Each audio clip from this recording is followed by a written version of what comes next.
नमस्कार, मैं हूं मिलिंद खांडेकर और आप देख रहे हैं साप्ताहिक सभा।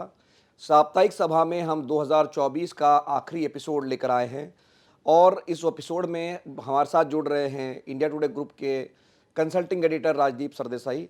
राजदीप, आपका बहुत बहुत स्वागत है। आपके प्रोग्राम में आने, और ये साल का आखिरी प्रोग्राम है इसलिए और स्पेशल है। लेकिन आप लोगों ने जिस तरह से पूरे साल में न्यूज तक के लिए कवरेज किया इस बड़े साल में, उसके लिए आपकी पूरी टीम को और आपको भी बहुत बहुत बधाई। जी राजदीप, उसमें आपने भी हमारी काफ़ी मदद की है। तो राजदीप, हम आपकी जो किताब भी आई है कि 2024 के चुनाव पर, कि जो जिससे पूरा भारत चौंक गया या उसको आश्चर्य हुआ रिजल्ट पर। लेकिन अगर मैं आपको साल के शुरुआत में ले जाऊं, जनवरी में जब राम मंदिर का उद्घाटन हुआ था और अब जब दिसंबर में महाराष्ट्र हरियाणा के चुनाव नतीजे आ चुके हैं, तो क्या मतलब जो लग रहा था कि जून में जो रिजल्ट आया उससे सरप्राइज हो गया इंडिया। तो पहले तो मैं यही जानना चाहता हूं कि वो जो मतलब सबसे बड़ा सरप्राइज साल का जो 4 जून है, वो हुआ कैसे? कि क्या कारण था उसका आपकी नज़र में कि ये हमको एक देश को चौंकाने वाला नतीजा मिला?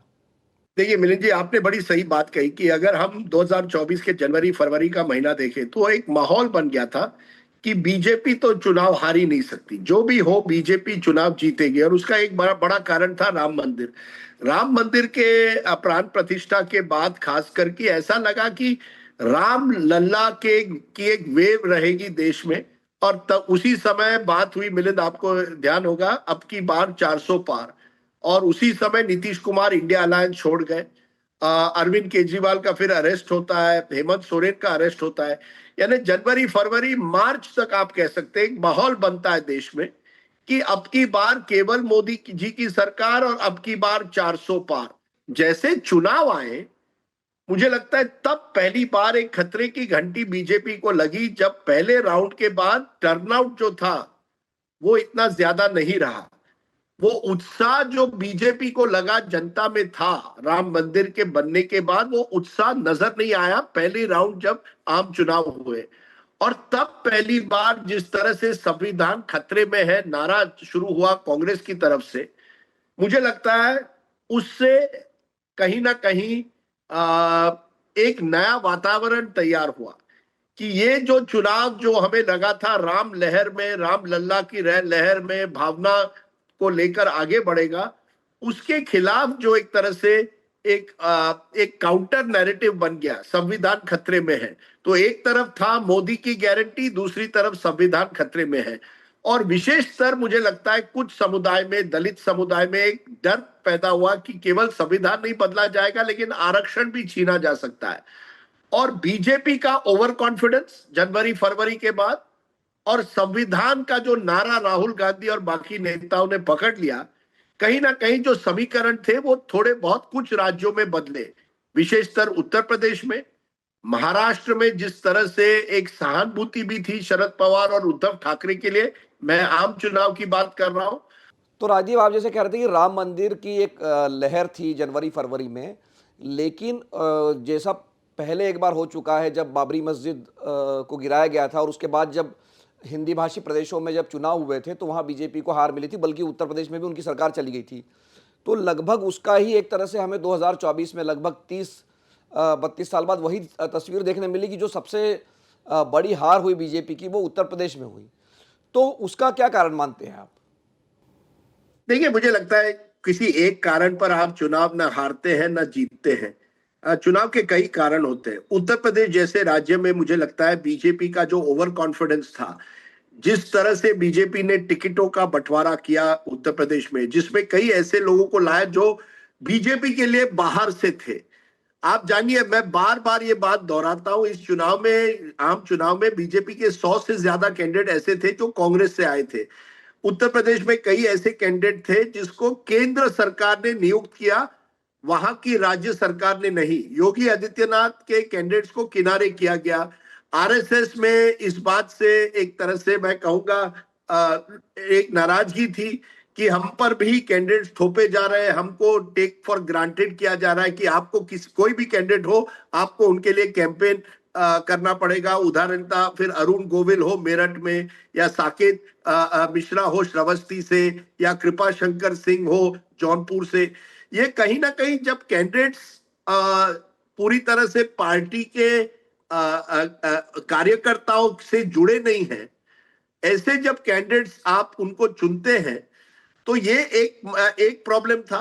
दूसरी तरफ अखिलेश यादव ने जिस तरह से अपनी राजनीति को आगे बढ़ाने की कोशिश की, जो जातीय समीकरण उन्होंने करवाए उत्तर प्रदेश में, जो उनका फॉर्मूला था उत्तर प्रदेश में, जिसे नॉन यादव जातियों को, कुर्मी हो, उनको उन्होंने ज्यादा टिकटें दी।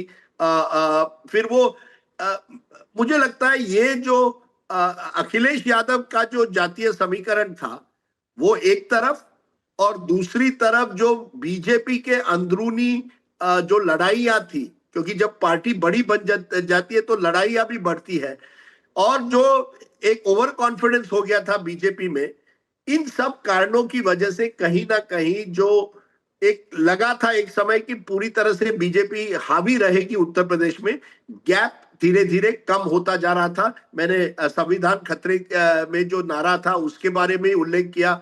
दलित समुदाय में भी कुछ न कुछ हलचल हुई कि क्या वाकई आरक्षण चले जा सकते हैं। तो इन सब कारणों की वजह से, किसी एक कारण नहीं, पर इन सब कारणों की वजह से मुझे लगता है कुछ ना कुछ फर्क उत्तर प्रदेश में विशेषतर पड़ा। नहीं तो आपने अपनी किताब में भी लिखा है कि जो 400 पार का नारा था वो एक तरह से मतलब गलती हो गई बीजेपी से, क्योंकि उसी से कांग्रेस को भी और बीजेपी के कुछ नेताओं ने जब बयान दे दिए कि भाई 400 पार जरूरी है ताकि संविधान को हम बदल सके, तो 400 पार वाला जो नारा है ये उल्टा पड़ गया कहीं ना कहीं। जी बिल्कुल। और मैं किताब में भी, मेरे किताब में लिखता हूं, और बड़ी इंटरेस्टिंग बात यह है कि अमित शाह जो बीजेपी के प्रमुख रणनीतिकार माने जाते हैं, वो भी इस नारे के खिलाफ थे। उनको लगा कि केवल 400 पार कहकर हम वोटर को लुभा नहीं सकते, वोटर को बताना पड़ेगा 400 पार अगर हुए तो हमको उससे फायदा क्या होगा, जनता को क्या फायदा होगा। 400 पार एक तरह से एक ऐसा नारा था जिससे बीजेपी का ओवर कॉन्फिडेंस झलक गया। कई कार्यकर्ताओं को लगा चलो अब तो 400 आ रहे हैं, विपक्ष तो खत्म हो गया, हमें काम करने की क्या जरूरत है। तो पहली बार मुझे लगता है पिछले 10 सालों में, जबकि मोदी शाह की जो मशीन है वो बिल्कुल हावी रही है विपक्ष पर, यह पहली बार था कि मशीन में कुछ कमजोरियां नजर आई। और यही वजह है, मैं समझता हूं, कि चुनाव जो था एक तरह से चौंकाने वाला था अंत में, क्योंकि जब पूरा माहौल बनता है कि आपको 400 पार आएंगे और फिर 240 आते हैं, भले ही आपकी सरकार बनती है, ये कोई साधारण चीज नहीं है कि तीसरी बार आपकी सरकार बनी है, ये अपने आप में बड़ी चीज है, लेकिन जो उत्साह होना चाहिए था वो थोड़ा कम हुआ, क्योंकि भाजपा को लगा कि कहीं ना कहीं हमारी जो स्ट्रेटेजी थी उसमें कुछ ना कुछ गलतियां हुई।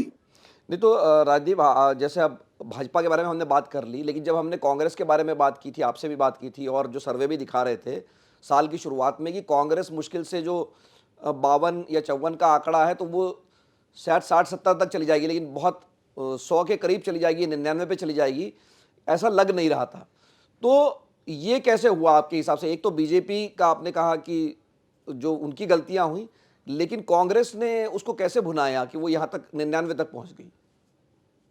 देखिए, इसको आप दो तरीके से देख सकते हैं मिलिंद। एक तो आप 99 तक पहुंच गए क्योंकि आप पिछली बार करीब 50 या 53 थे, तो आपने लगभग अपने सीटें डबल की। दूसरी तरफ ये कह सकते हैं भाजपा तो 240 पे थी, आप तो 99 पर रुक गए, तो गैप तो बड़ा रहा। लेकिन जब माहौल बना था कि कांग्रेस तो बिल्कुल खत्म हो गई थी, कुछ तो पोस्टर कह रहे थे कांग्रेस को 25-30 सीट भी नहीं आएंगे। मैंने अपने किताब में भी जिक्र किया है, सीडब्ल्यूसी मीटिंग में तो कई लोग इतने हताश थे वो चुनाव भी नहीं लड़ना चाहते थे। लेकिन मुझे लगता है आपको राहुल गांधी को इस बार उस चुनाव के लिए थोड़ा क्रेडिट देना पड़ेगा। जिस समय बाकी सब कांग्रेस लीडर निराश थे, हताश थे, उन्होंने और एक यात्रा निकाली। उन्होंने ये मुद्दा जो था संविधान का वो लोगों तक पहुंचाया। कम से कम कांग्रेस की मशीन जो थी, जो बहुत कमजोर हो गई थी, कुछ राज्यों में उनको एक जोश आया। राजस्थान का उदाहरण लीजिए, कुछ हद तक आप हरियाणा का भी उदाहरण लीजिए, महाराष्ट्र में जिस तरह से गठबंधन बना था महाविकास आघाड़ी का, उसका फायदा हुआ। अखिलेश यादव के साथ जो गठबंधन हुआ उसका फायदा हुआ। कुल मिला के मुझे लगता है कांग्रेस ने कम से कम लोकसभा चुनाव में कुछ ना कुछ जमीन पर कोशिश तो की, और इसका उन्होंने फायदा मिला। ये लगातार भारत जोड़ो यात्रा के बाद जो जमीन पर कुछ ना कुछ कांग्रेसी कुछ राज्यों में कुछ नेताओं ने अपनी मेहनत की थी, उसका उनको फल मिला। लेकिन ये भी जानिए, जैसे मैंने कहा, इसका मतलब नहीं है कांग्रेस रिवाइव्ड। मैं बार बार कहता हूं कांग्रेस सर्वाइव्ड, वो बच गए। ये रिवाइवल नहीं है कि 99 सीट आते हैं। आप जब खात्मे पर होते हैं और इतनी सीटें आते हैं तो आप सरवाइव करते हैं। आपका रिवाइवल अभी भी देखना है। उसी तरह से ये कहना कि बीजेपी बिल्कुल हार गई, ये भी गलत होगा। बीजेपी हारी कहां, चुनाव तो सरकार तो उन्हीं की बनी है। तो ये जी। एक बड़ा अजब सा चुनाव है मिलिंद, जिसमें कौन जीता कौन हारा कहना मुश्किल है। मैं तो कहता हूं वोटर जीत गया, क्योंकि वोटर ने तय किया इस देश को किसी एक पार्टी या एक व्यक्ति को भी इतनी ताकत नहीं देनी है, और वही विपक्ष को भी थोड़ा मजबूत करना है, ताकि थोड़ा बैलेंसिंग हमारे लोकतंत्र में हो। नहीं तो राजीव, जैसे मुझे याद है कि जब ये लोकसभा चुनाव हो गए थे और एक तरह से लगा कि भाई अभी एक माहौल बन गया है बीजेपी के खिलाफ, तब आपने ही कहा था कि एक 6 महीने का इंटरवल है, 3 महीने का इंटरवल है, इंटरवल के बाद ही अब पूरी पिक्चर पता चलेगी। तो इस इंटरवल में जो चुनाव हुए, खास करके हरियाणा में और महाराष्ट्र में, जहाँ पर बीजेपी ने अपनी सरकार बचा ली, उनकी रिटेन कर ली एक तरह से, वो जम्मू कश्मीर में नहीं बना पाए या वो झारखंड में नहीं हरा पाए।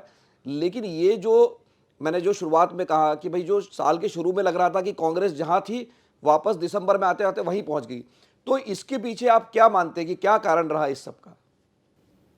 देखिए, मुझे लगता है ये साल, पूरे साल को अगर हम देखें तो ये दर्शाता है कि ओवर कॉन्फिडेंस की कोई जगह नहीं हमारे राजनीति में। जब आपको लगता है कि आपकी जीत तय है, तो आप या तो कुछ गलतियां कर बैठते हैं, जैसे भाजपा ने आम चुनाव में की, या कांग्रेस जैसी पार्टी ने हरियाणा में की। आप जानिए, इस साल में जो उतार चढ़ाव हुए हैं वो इस वजह से हुए हैं कि कुछ पार्टियों को, जब वो इतने ओवर कॉन्फिडेंट हो गए, उन्होंने अपनी जो स्ट्रेटेजी थी उसमें कमजोरियां नजर आई। लोकसभा में भाजपा, हरियाणा में कांग्रेस कांग्रेस के नेताओं को लगा कि 99 सीट कहीं आ गई, अब तो हम हमारी सरकार ही बननी है 5 साल बाद, दो राहुल गांधी ही प्रधानमंत्री बनेंगे, हरियाणा में तो हमारी जीत लगभग तय है। हालांकि लोकसभा में दोनों पार्टियों को 5-5 सीटें आई थी, फिर भी एक माहौल बन गया कि आना तो हुड्डा जी को ही है। कैबिनेट भी तय कर रहे थे कौन कैबिनेट मंत्री बनेगा। यही वजह है कि आपने जो एक साथ आकर एक कलेक्टिव लीडरशिप हरियाणा को देनी चाहिए थी, वो आप नहीं दे पाए। आपने कई सीटों में बागियों को बैठाना चाहिए था, वो आपने नहीं किया, क्योंकि आपको लगा सरकार हमारी बनेगी। महाराष्ट्र में भी वही गलती विपक्ष कर बैठा कि जून के बाद वो बैठ गए। जो जब लोकसभा में 48 में से 30 सीटें महाविकास आघाड़ी को आ गई, तो उनके नेता तो इस बात में लगे रहे कि कौन बनेगा मुख्यमंत्री, जबकि उनको तय करना था कि किस तरह का नैरेटिव आप विधानसभा में चलाओगे।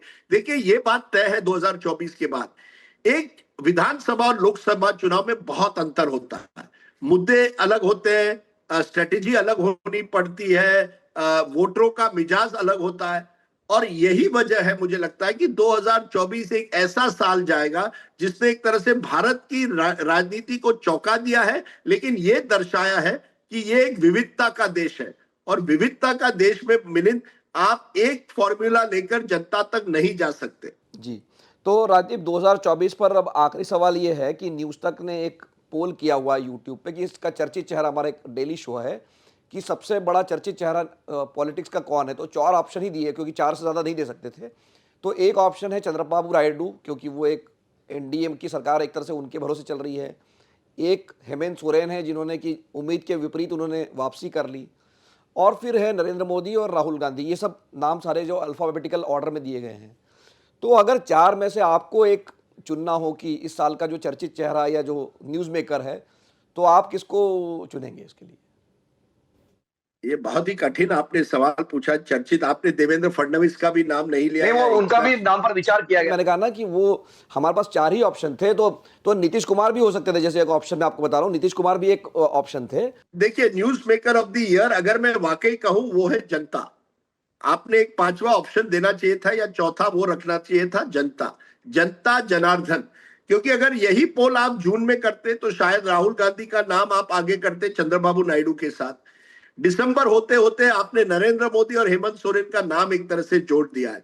मेरे लिए news maker of the year जनता इस देश की है मिलिंद, क्योंकि जनता ने दर्शाया है, बड़े बड़े नेताओं को उन्होंने एक तरह से कमजोर किया है, और वही सरप्राइजिंग रिजल्ट्स ऐसे दिए हैं कि अब मुझे नहीं लगता कोई भी नेता ये समझेगा कि हम चुनाव जीत ही गए।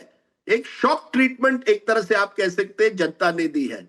आपको ध्यान, हम बार बार ये दोहरा रहे हैं कि लोकसभा में जो माहौल बना था जैसे वन लीडर वन पार्टी ही चलेगा इस देश में। महाराष्ट्र हरियाणा में एक ऐसा माहौल बना था जहां हुड्डा ही वहां के मुख्यमंत्री होंगे। महाराष्ट्र में भी कुछ हद तक ऐसा माहौल 6 महीने पहले बना था कि महाविकास आघाड़ी आनी है। जनता न्यूज मेकर है। नरेंद्र मोदी जी को भी जनता ने एक तरह से ब्रांड मोदी को थोड़ा कमजोर किया है। राहुल गांधी को भी एक मैसेज दिया है कि देखिए, आप भले ही कहें कि मैं एक वैचारिक लड़ाई लड़ रहा हूं, लेकिन आपका संगठन अभी भी कई राज्यों में मजबूत नहीं है।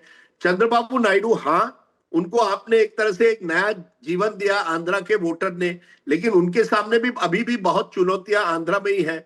और हेमंत सोरेन जरूर झारखंड का चुनाव जीते हैं, लेकिन मैं नहीं समझता कि झारखंड का चुनाव जीतना आपको देश का न्यूज मेकर बनाता है। देश का न्यूज मेकर आज की तारीख में 2024 में जनता जनार्दन मिलन।